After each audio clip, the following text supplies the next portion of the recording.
যায় না আমাদের কুলার পর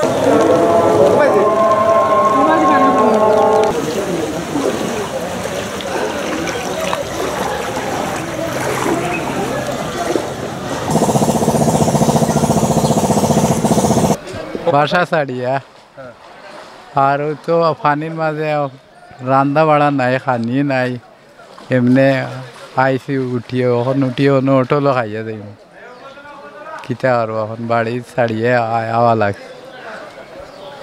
ওয়ালটন এসিতে ইনস্টলেশন একদম ফ্রি।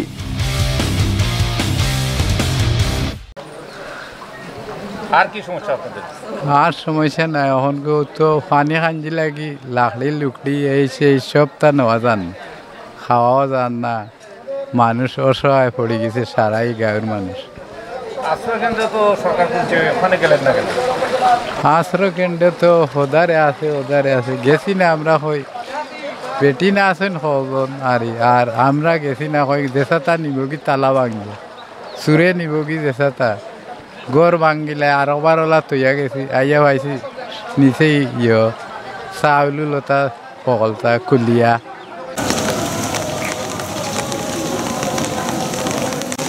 আশ্রয় কেন্দ্র তো আইছিলাম তাহার লাগি ওন দেখি তাহার জায়গা নাই ওন আমি আমার পানি ভাঙ্গিয়া আবার আমি আমার দাইয়ার গিয়া বুঝছেন নি কিতা করবো আমি তাহমু পানির মাঝে আর কিতা করবো এছাড়া আর কোনো উপায় নাই। ওয়ালটন এসিতে ইনস্টলেশন একদম ফ্রি। সমস্যা হয়েছে তো পানি উঠে গেছে করে হঠাৎ করি এখন আমরা সব পানির মাঝে তো বৃষ্টির মাঝে বোয়াত সিঁড়ির মাঝে বোয়াত আমরা সব বাচ্চা কাচ্চা লইয়া স্বামী লইয়া ওই দুতলার সিঁড়ির মাঝে বোয়াত আর কি আর দুতলার যারা মানুষ আছেন তারা গেছেন কি সব বাইরে তালা দিয়া এখন তো রুমের ভিতরে ঢুকা যান না।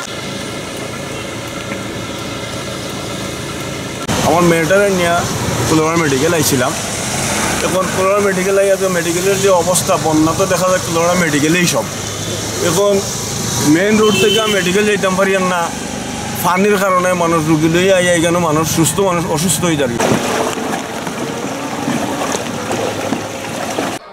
আসলে পানিতে আমাদের এই রাস্তায় হাঁটার মতো অবস্থা নেই, বিভিন্ন জায়গায় আপনার খানাখন্দ গর্তে ভরা, তো এই জন্য আমরা আসলে বিকল্প ব্যবস্থা হিসেবে ভ্যান বা নৌকাতে করে চলে যাচ্ছি, কারণ আমাদের বাসা পর্যন্ত প্রায় হাঁটু সমান পানি, আমরা হাইটেও যেতে পারতেছি না।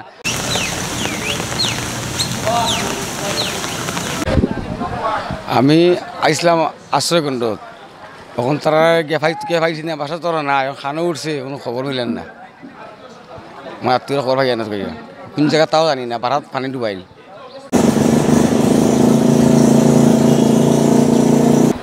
বাসা হচ্ছে উপজেলার পিছনে, তো মসজিদের পিছনে এরিয়াতে, তো এত দূর পানি হচ্ছে অনেক প্রায় হাঁটুর উপরে, তো এত এইভাবে তো যাওয়া সম্ভব না, বাজার করে নিয়ে যাচ্ছে আর কি। আর এইদিকে তো আমাদের যাতায়াতের ব্যবস্থা নৌকা বা ভ্যান ছাড়া সম্ভব না, তো হেঁটে যাওয়ার সম্ভাবনা, রাস্তায় গর্ত টর্ত আছে অনেক জায়গায় পড়ে যাওয়ার সম্ভাবনা থাকে, তো মানুষ খুব চরম দুর্ভোগে আছে।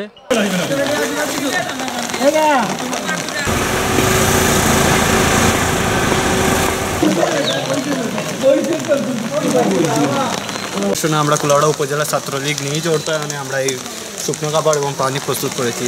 এখনও পর্যন্ত আমরা 3টি আশ্রয়কেন্দ্রে আমরা ভ্রমণ করেছি এবং এগুলা বিতরণ করেছি। এখন আমাদের লাস্ট আশ্রয়কেন্দ্র হচ্ছে রাবিয়া আদর্শ সরকারি প্রাথমিক বিদ্যালয়, এখানে প্রায় 40টা পরিবার বর্তমানে অবস্থান করছেন এবং আমরা এই 40টা পরিবারের মধ্যে বাকিটুকু শুকনো খাবার এবং পানি আমরা বিতরণ করি।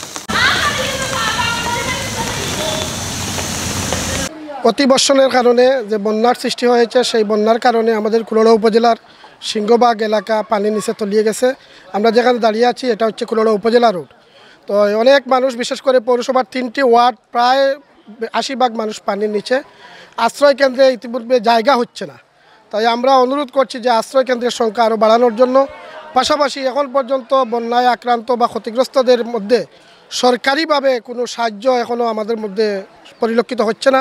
আমরা দ্রুত সাহায্যের হাত প্রসারিত করার জন্য অনুরোধ করছি এবং বর্তমান যে বন্যা পরিস্থিতি, এটা 2022 সালে যে বন্যা হয়েছিল সেই পরিস্থিতি থেকে আরও ভয়াবহ আকার ধারণ করার সম্ভাবনা রয়েছে। আজকে আমরা পানিবন্দী, বিশেষ করে আসলে কুলাউড়া পৌরসভার আপনার যে সোনাপুর, সাদেপুর, বেয়ালা সহ গুপ্তগ্রাম সহ 1 নং ওয়ার্ড 2 নং ওয়ার্ড 3 এবং 4 নম্বর ওয়ার্ড শিক্ষা প্রতিষ্ঠান ঘর বাড়ি সব কিছুতেই আজকে পানি উঠে মানুষ অত্যন্ত দুর্বিষহ জীবনযাপন করছে। মানুষ কোথাও বাসা বাড়িতে থাকতে পারছে না, তারা হোটেল এবং বিভিন্ন আত্মীয় স্বজনের বাসা তারা আশ্রয় দিচ্ছে। এখন পর্যন্ত আশ্রয়কেন্দ্র যেগুলো খোলা হয়েছে আমরা তেমন সরকারিভাবে কোনো সহযোগিতা আমাদের কাছে পরিলক্ষিত হচ্ছে না। আমরা সরকারের কাছে জোর দাবি জানাচ্ছি অনতিবিলম্বে এই আশ্রয় কেন্দ্রগুলোতে যারা অসহায় মানুষ যারা আশ্রিত আছে তাদেরকে যাতে খাদ্য সামগ্রী দিয়ে সহযোগিতা করা হয় এবং বিত্তবান সহ সমাজের যে সমস্ত লোক রয়েছেন তাদেরকেও আমরা আহ্বান জানাই যে আপনারা যার যার অবস্থা থেকে এগিয়ে এসে বন্যার্ত মানুষের পাশে দাঁড়ান।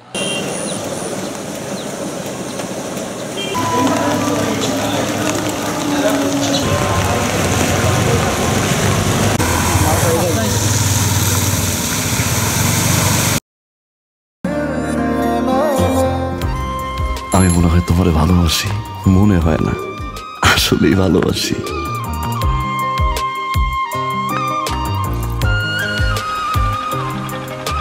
আপনি যে আমাকে ভালোবাসেন আমি টের পাই।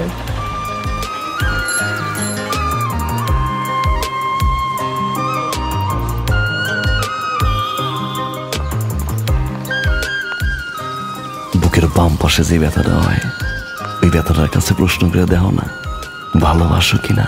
টাকা 10 টাকা 10 টাকা ঘুরাইয়া দেখেন ভাগ্যের চাকা, লটারি লটারি লটারি।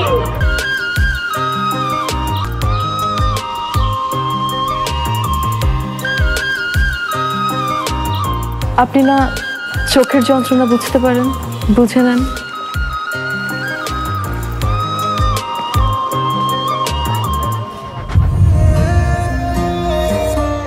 কিন্তু পুরো জগৎ মিথ্যা বলতে পারে, মানুষের চোখ কিন্তু কখনো মিথ্যা বলে না। তোমার ওই চোখ বলে তুমি আমারে ভালোবাসো। আপনি কি আমারে দেখছেন?